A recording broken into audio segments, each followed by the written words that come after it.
Today we're going to Switzerland with Christiane Lauener. How are you, Christiane? I'm fine. Great. Fine. Thank you. Thank you that we can meet. Yeah, for sure. And it's about lunchtime for me, and it's about bedtime for you. So I'm excited to have That's it. this conversation and make it work across time zones. So maybe just give us a little bit of background about you and your. Are you born and raised in that part of the world? Yes, I was born and raised in Switzerland, in the Bern area.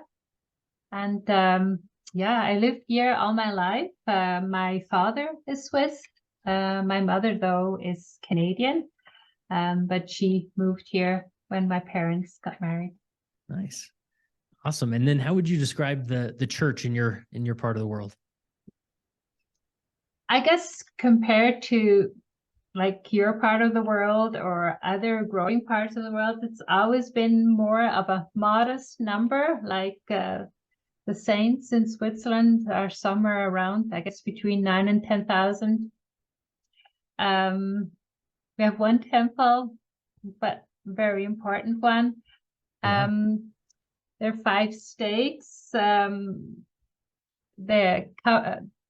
like Switzerland is part of 3 missions, which is very interesting. We have 4 national languages or official languages spoken in Switzerland. That makes it very interesting. Also a church, like you'll have some areas or some wards who have a French and a German ward. So it's I would say the Swiss saints are modest and sober, but believing. Yes. Yeah. Awesome. So how does that language, all those, the diversity of languages show up at church on Sunday? Are there multiple languages happening there?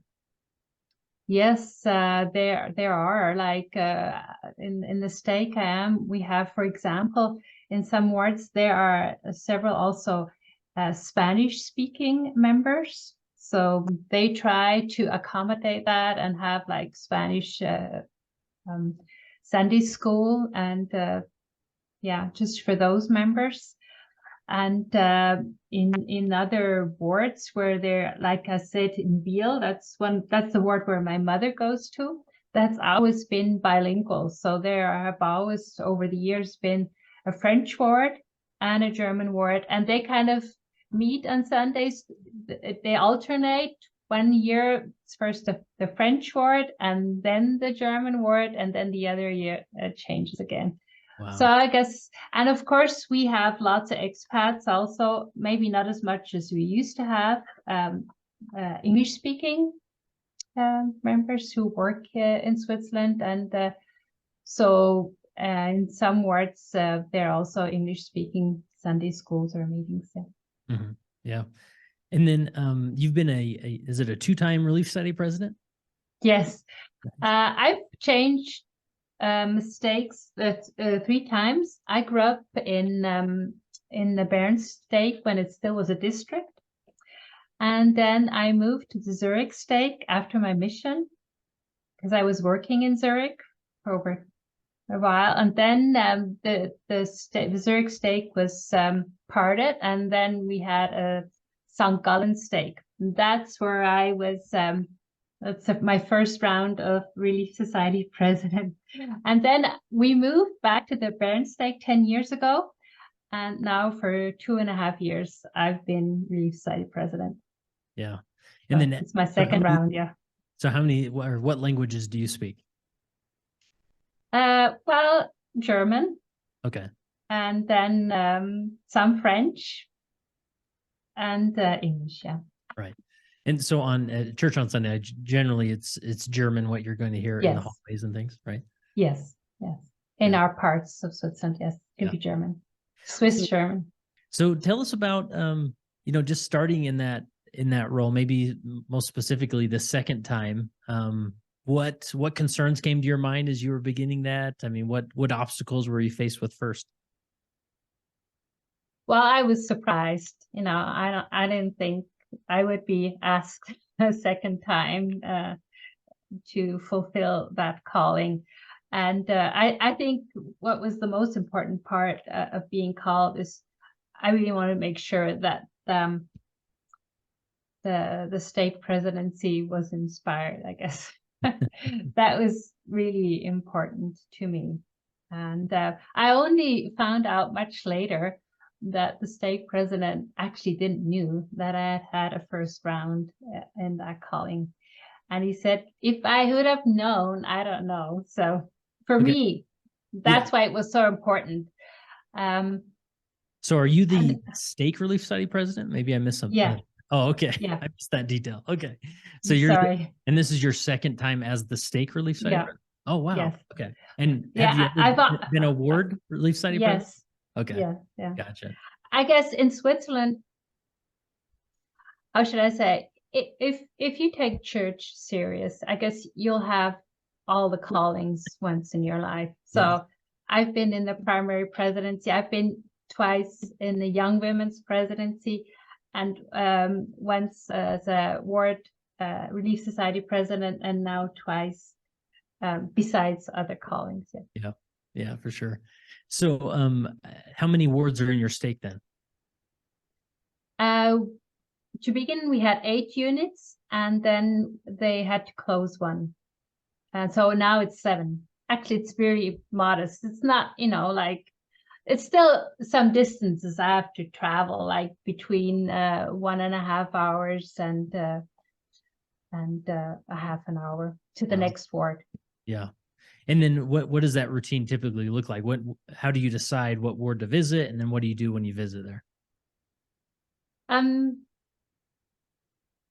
Well, if it's ward conference,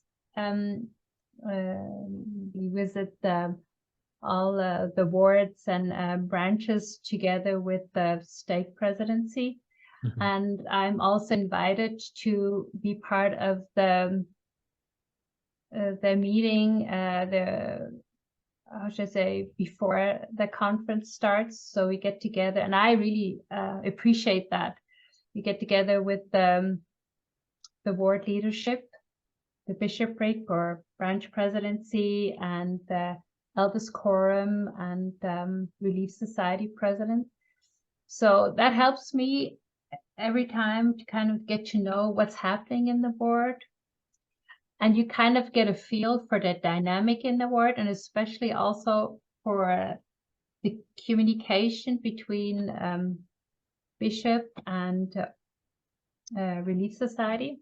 I always think that's important to feel how that's going. Yeah. And then, we usually have then a meeting with the relief society presidency, but we also do it since COVID, of course. That has, I guess, for you too, has changed lots of how we do meetings. Most of the meetings nowadays are over Zoom because of the distance. So what we do is on a regular basis, we have Zoom calls with the relief society presidency of each ward or branch. Mm-hmm. Yeah, that makes sense. And it's probably a little more efficient as we've headed that way with Zoom meetings and whatnot, especially when distance is involved. Yes. So as you talk with your relief society presidents in various wards across your stake, what are sort of the main concerns they're worrying about in their callings? Well, I think maybe as generally in the Western world, people are just overburdened with activity. So much is pulling us, and it's hard sometimes to decide where to set priorities. And then the other thing is, I guess generally women suffer from a bad conscience because they think, oh, I should do this and I should do that, and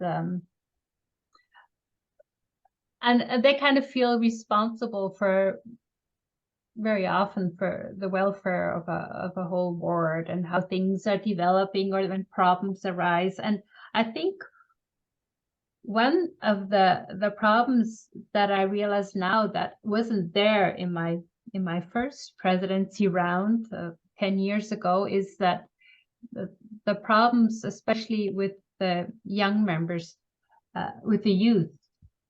so many mothers in the Relief Society now worry about especially their daughters suffering from depression, suicidal problems that arise. I can see how social media, like the first time I had that calling, social media was inexistent in our area, maybe already in the States, but not where we were. It was not such a thing. And but now you can see what influence it has, especially on the self-esteem of women in general, but especially on the young women. So that's, I would say that's probably one of the biggest challenges we have, that we kind of want to portray a picture of ourselves as women, as mothers, as leaders, and we kind of feel like we cannot do the part we would like to do. We're kind of always thinking we're underperforming. I think that's maybe, I hope that comes across all right. I think that's one of the worries sisters have. So if we plan activities, it's they're like stake activities, the attendance is pretty modest.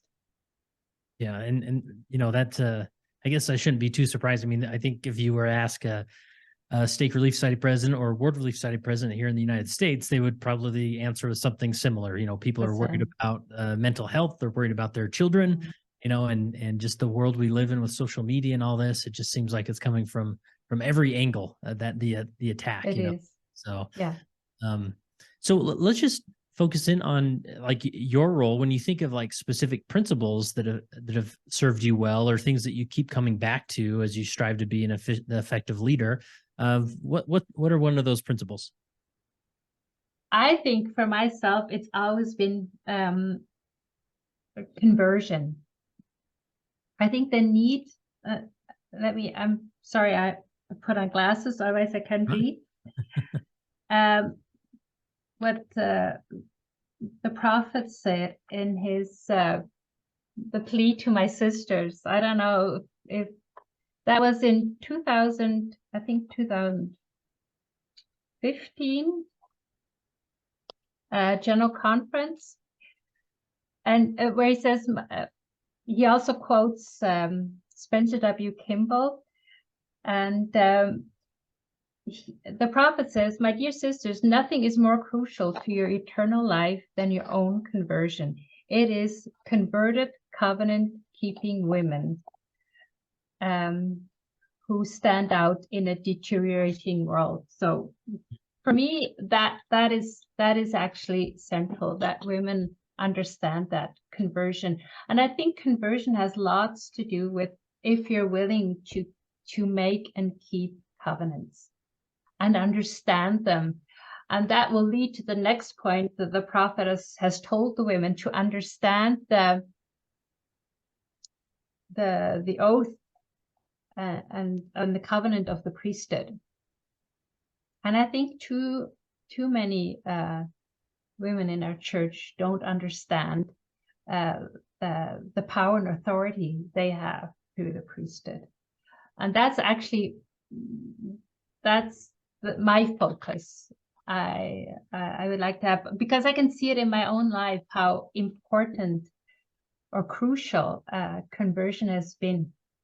When we look around, I can see, women, bright and intelligent women leaving the church because maybe for whatever reasons. And I just feel that my conversion has been my anchor, especially in times where there were doubts. And I think everyone has them. Yeah. Yeah. And then how does that, that focus, that feeling you have of the importance of conversion, how does that manifest or communicated through your calling? Is this something you're talking with the Waterloo side presence a lot, or in ward conferences, or what comes to mind? Yeah, I think I always make it a priority to bear my testimony. And I think there's a big difference. Like the word to bear testimony is like, carrying, it's a burden. And you have to kind of show that you mean it. In German, you say it different. You say you share your testimony. You don't use the word bearing. And I think that you makes mentioned that. a difference. That is really strange that we do that. I don't know why we use that word, but it's in our vernacular. Well, I think that's actually, it's pretty accurate, because a testimony is a burden, but it's a light burden because we carry it in Christ.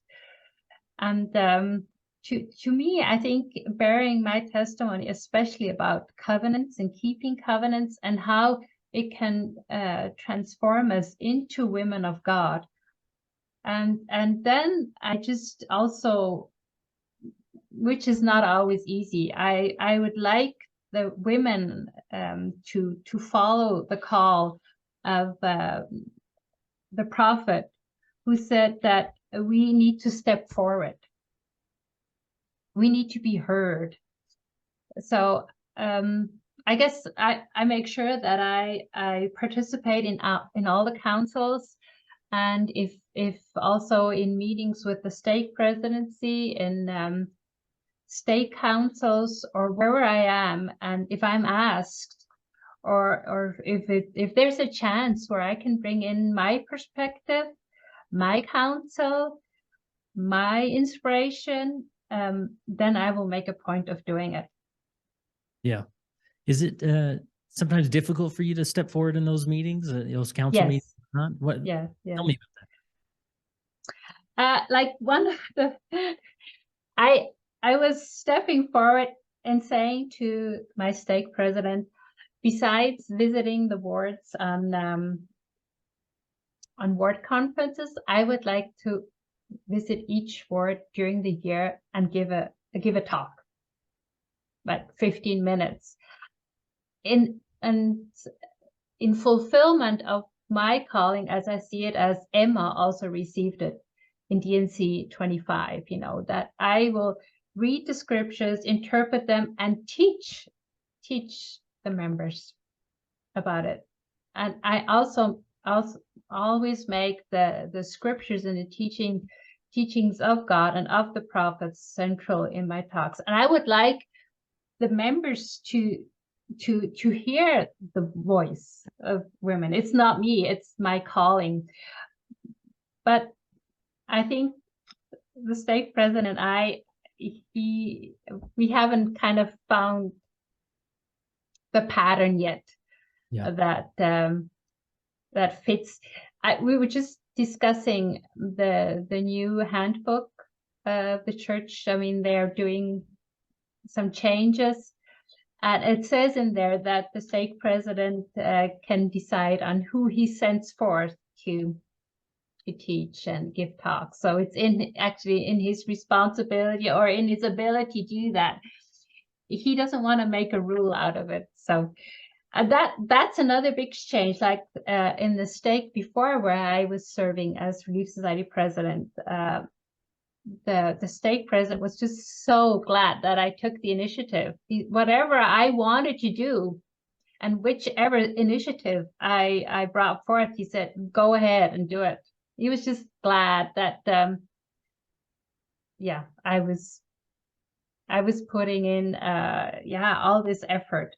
And I think that's what we should be happy about. I mean, I think in my calling, I would really want to go forth as a teacher, as someone who brings the word of God in this authority of this calling. But not everybody is happy about that. They think it's too progressive. But nonetheless, you put your voice forward, and like you said, sometimes with some leaders they're maybe more open to different changes. Other leaders aren't, but I Yeah. guess the point is being in practice of putting your voice forward and being heard, and not backing down even when maybe your idea is discouraged. Yeah, I've decided I'm not going to back down. Yeah, I'm going to keep bringing in my ideas as I see fit, as I feel inspired. I like to bring the story that or the experience I once had as a young mother years ago. My son was getting baptized, and he invited a friend from school. And not only did this friend come, who was also 8 years old, but he brought his entire family with him. So we were so excited. I thought to myself, wow. And it was really a special family. They lived close by where we lived, and I was really excited. And I thought, wow, this is the perfect how should I say, perfect show off meeting of the church is a baptism. I always think, I mean, I don't know how you feel. I just love baptisms. I mean, people are just so joyful and happy, and everyone comes together. And but then the mother of this friend came up to me and I asked her afterwards how she experienced it and how it was. She says, oh, I really loved it. It was great, but where are all the women in your church? And I only realized then that at that baptism, my son had asked, of course, his cousins to speak and his grandfathers, and while he was baptized by his father and everything. So it was just really just men leading, talking, praying. I think maybe there was one woman praying, but that was it. And I hadn't realized that when we were planning that meeting. But it was too bad because I know this family, they joined another church within weeks after. And I knew they were searching for a church where they would feel comfortable.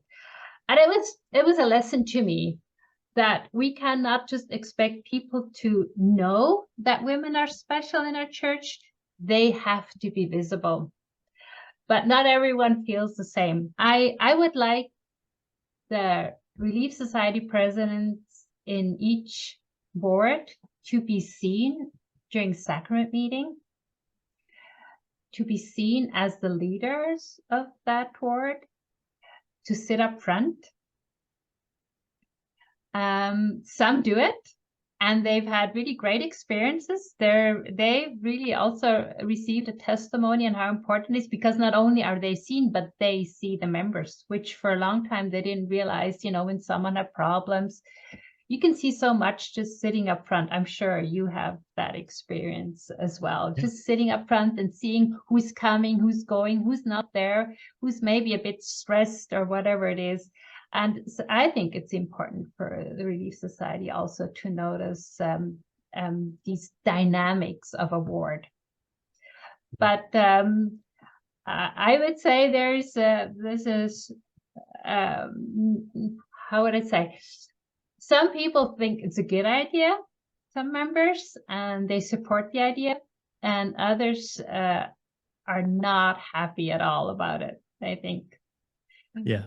Yeah. But I don't know how it is in the States. I mean, it's only been about 5 or 6 years where the young women stand at the doors in our ward. Like they during the sacrament meeting or during the passing of the sacrament? Yeah, right. And some even would assist the bishop in whatever he needs during sacrament meeting, you know, sitting next to the bishop. And so for me, having the young women also visible in a sacrament meeting, that for me is a big step forward too.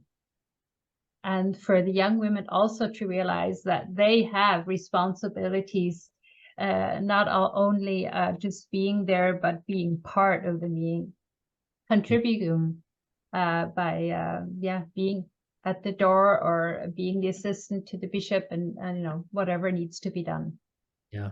I really appreciate you bringing that up. As like you said, some people they may think it's maybe too outside the box to have the Relief Society Mm, presidency sit on the stand, or even a Relief Society president alone sit on the stand.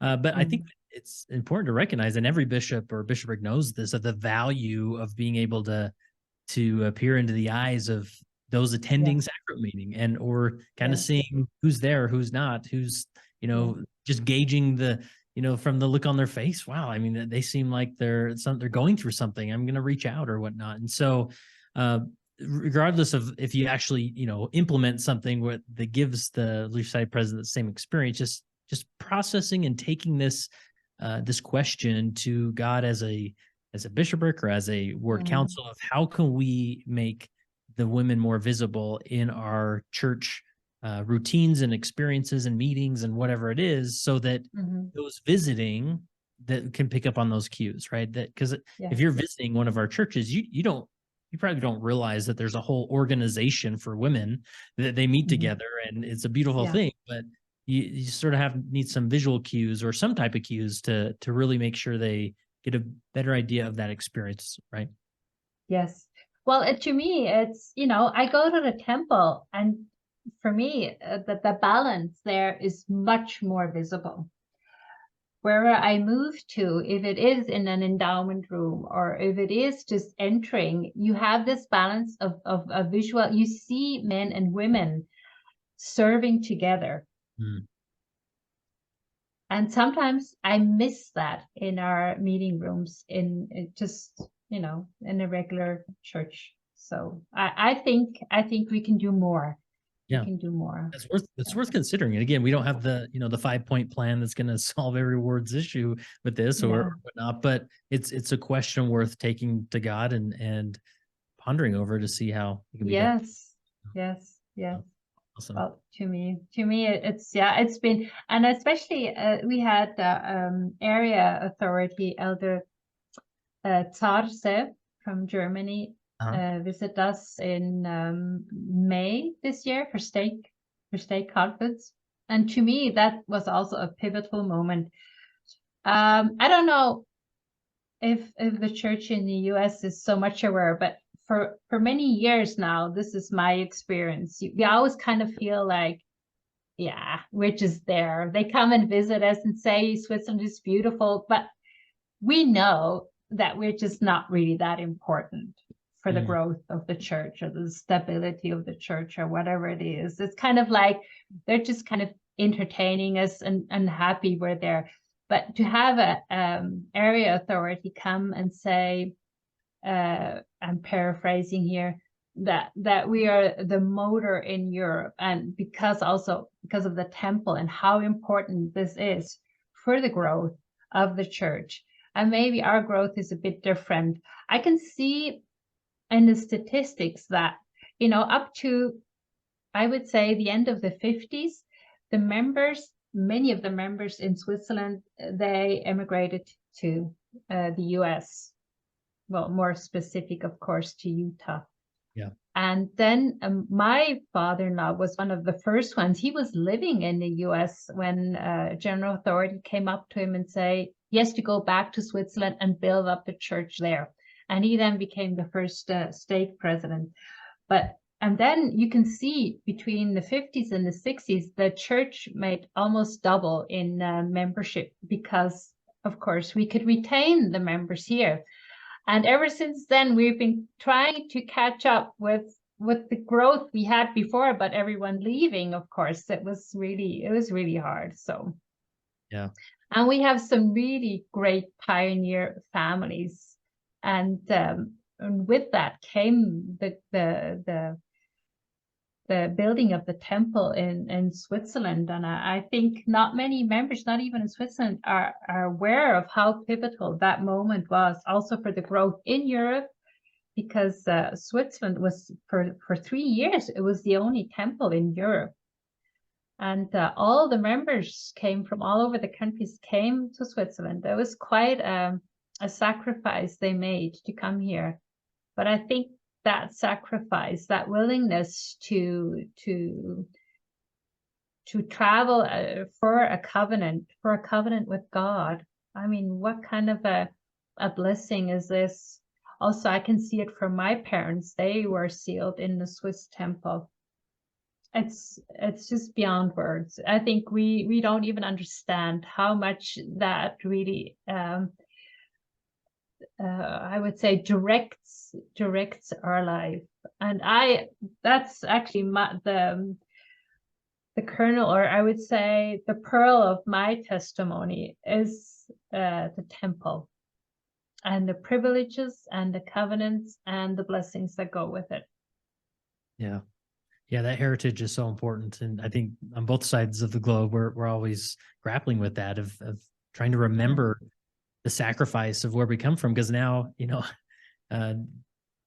through the miracle of President Nelson and what he's doing with temple building, I mean, which is beautiful, but the temple experience is a little bit different when, it's 10 minutes down the road or even a few hours or whatever it be. So any other principle or concept come to mind that we need to make sure we hit before we wrap up? Or I don't know. I think with the changes that President Nelson has initiated, just since he's been the prophet of the church, I don't think the members really understand the depth of what it means. Just for example, family teaching of principles that actually it's the place where we are taught and where we build our testimony, because in the next life, well, it's going to be families. It's not going to be, we're not going to have state conferences or whatever. I think probably part of it is because of COVID that really changed many things. So I would say the importance and the worth of family is just never been greater than in these days. So it's now 30 years since we have the proclamation, and it's 70 years since we've had the temple in Switzerland. So I make it a point to highlight those two things, that they go hand in hand, and how farsighted the prophets and of course God is with the problems that arise in this day. So if we can have a family and temple-centered a membership in Switzerland, I think we'll be safe and we'll be ready for when Christ comes again. I think then comes to mind the 10 virgins, the parable of the 10 virgins, and it is my testimony that the 5 who have the oil are the 5 who go to the temple and make and keep covenants. Yeah. Awesome. Well, Christiane, your faith is obvious, and it's just so inspiring, especially hear the faith of other saints in other parts of the world, and so I really appreciate you taking the time to allow me to ask you some questions and whatnot. I've got one more question for you, but any other point or principle you want to make sure we cover before I ask my final question, or did we do it? I was just, maybe since I have the microphone, I would like to just thank a few who have influenced me in my life. And I think so many people are not aware of what especially their books do. Like just growing up and reading, it started out for me, it started out with Truman G. Madsen, then Stephen Robinson, then James Farrell. I'm a big fan of Adam S. Miller. Yes, absolutely. And how he changed my view on grace. I would think I've learned more through him than many other talks. Then the Givens, who've been doing, and of course their podcasts like yours or Faith Matters, or others that have maybe because I have an English background, I can read and listen to all these. Not many members in the church know of all those books or podcasts or so. It's still not much gets translated into German.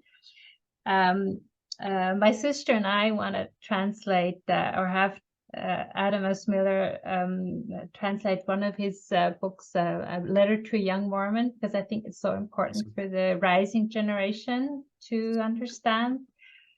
I was happy to interview Kate Holbrook a year ago, just before she died. She has, I guess, her books have really leave a big impression on my spiritual life. Those are actually people who really make a difference, even here in Switzerland. I don't know if they're aware of it, even if we, leave a little whatever commentaries, there it is. But it's important. It's important that we hear those voices here, and that we are heard. I think I don't know how if anyone even realizes if we're here or not, but I think we need each other. Yeah. Love it. Well, Christiane, the last question I have for you is, as you reflect on your time as a leader in the church, how has being a leader helped you become a better follower of Jesus Christ? I think here I'm going to have to touch on more on my being a mother.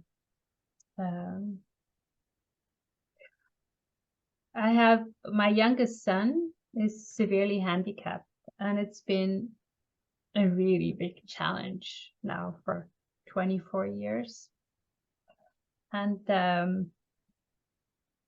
I think this insecurity of not knowing how things are going to turn out, and being overwhelmed most of the time, and mentally and physically tired. I think if I wouldn't be following Jesus Christ, I wouldn't have been able to grapple with that challenge.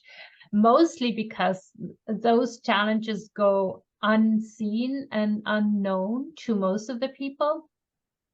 And I think that's what Jesus Christ was all about. I think the most important parts of his messages, of his mission, of his sonship, has been so many conversations and encounters which we are not aware of. And I think that's also with other things. I think so many things happen in my life that I'm not aware of, but if I can give it the same importance, just as interacting with my son, then I have a feeling that I'm following Jesus Christ.